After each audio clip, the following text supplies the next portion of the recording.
Je suis William Pilot, je suis maître de conférence en histoire du monde grec antique à l'Université d'Angers. Je suis donc enseignant-chercheur, ce qui signifie qu'en tant qu'enseignant, je suis rattaché au département d'histoire de la faculté de lettres, langues et sciences humaines de cette université. Et en tant que chercheur, je suis membre du laboratoire TEMOS, Temps, Monde, Société, qui est une UMR, une unité mixte de recherche rattachée au CNRS, Centre national de la recherche scientifique. Mes enseignements et mes recherches portent de manière générale sur l'histoire du monde grec antique, l'histoire environnementale et l'anthropologie historique de la nature. Dans ce contexte, j'ai d'abord développé un programme de recherche nommé Hésiode, du nom du poète grec Hésiode, et qui est donc l'acronyme de Histoire et épistémologie des savoirs et idées aux origines de l'écologie. Ce programme de recherche, créé avec le soutien de la Maison des sciences humaines Angers-Guépin de Nantes, regroupe des chercheurs de différentes disciplines autour de concepts et de notions qui partent de l'Antiquité pour interpeller notre rapport à la nature dans le contexte de la crise écologique actuelle et de la solastalgie, selon les termes de Glenn Albrecht, ou la crise de la sensibilité, la perte de l'expérience de nature. Pour les Grecs de l'Antiquité, la montagne, la mer, le fleuve, la pierre sont aussi vivants que l'humain, l'oiseau ou le taureau. Et donc cette circulation du vivant, ce rapport à l'agentivité de la nature, il est fort différent de notre conception moderne. Il invite pour nous à repenser ces catégories antinomiques bien rigides que nous avons assimilées. Vivant, non vivant, culturel, naturel, humain, non humain, sacré, profane, etc.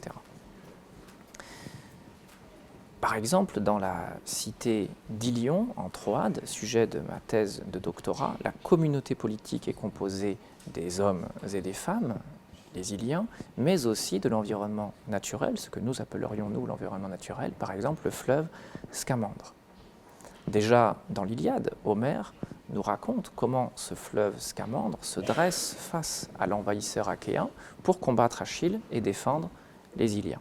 Je vous en prends un instant la lecture. O depesuto oidmatituion, pantadorine reetra kykomenos, o sede necrus porus, oi rakatoton esan alis, us ktan Achilleus, tous egbale turatse, me mukos eute toros, kersonde.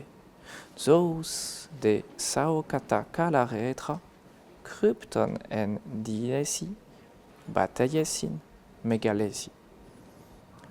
Et si je prends donc la traduction canonique de ces vers, au chant 21 donc de l'Iliade, mais le fleuve, le Scamandre donc, pour l'assaillir, pour combattre Achille, se gonfle furieux. Il émeut toutes ces ondes qui se troublent, il repousse les morts innombrables, victimes d'Achille, qui pullulent dans son lit. Il les jette au dehors sur le sol, en mugissant comme un taureau. Les vivants qu'il trouve dans ces belles eaux, il les sauve au contraire. Il les dissimule au fond de ces tourbillons immenses.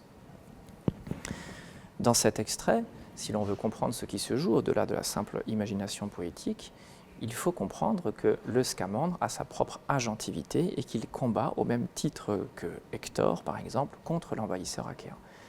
C'est donc cette agentivité d'un élément naturel doté de sa vie propre, bios, fait partie de la façon dont les Grecs pensent leur cosmologie, leur rapport au monde. Il se trouve que l'eau, que ce soit le fleuve, la source, la mer, offre un formidable laboratoire d'observation pour penser ces glissements catégoriels qui interrogent notre propre rapport au monde. Et c'est pourquoi j'ai été très heureux lorsque ma collègue éco-poéticienne Béné Meillon m'a proposé de coporter un projet de recherche qui interroge spécifiquement les représentations bleues, ce qu'on appelle les humanités bleues.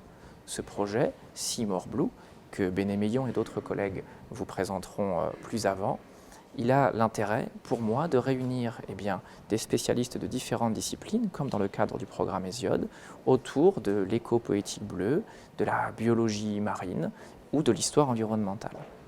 Et je laisserai donc mes collègues présenter tour à tour leurs différentes approches et leurs différentes conceptions de ce programme de recherche. Je vous remercie pour votre attention.